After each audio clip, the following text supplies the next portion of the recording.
এবার কলকাতা ও বাংলাদেশে আসছেন কাতার বিশ্বকাপ চ্যাম্পিয়ন আর্জেন্টিনা দলের অধিনায়ক লিওনেল মেসি।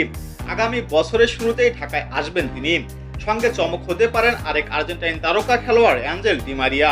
তাকেও মেসির সঙ্গে কলকাতা ও ঢাকা সফরে আনার চেষ্টা চলছে।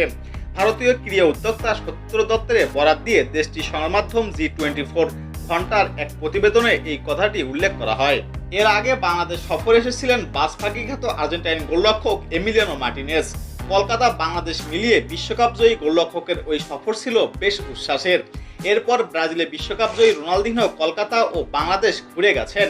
তাদের বাংলাদেশে আনা কারিগর ছিলেন ক্রীড়া উদ্যোক্তা সত্যেন্দ্র দত্ত। মেসিকে বাংলাদেশে আনতে কথাবার্তা শুরু করেছে সত্যেন্দ্র দত্ত। বিষয়টি নিয়ে মেসির বাবা হয়ে মেসির সঙ্গে গিয়ে দেখা করে এসেছেন। মেসির সঙ্গে কথা হয়েছে সত্যেন্দ্র দত্তর। দুই পক্ষের মধ্যেই খুব ইতিবাচক কথা হয়েছে। সব ঠিক থাকলে আগামী বছরের শুরুতে মেসিকে কলকাতা ও ঢাকায় এনে বড় ধামাকা দিতে পারেন ক্রীড়া উদ্যোক্তা সত্যেন্দ্র দত্ত।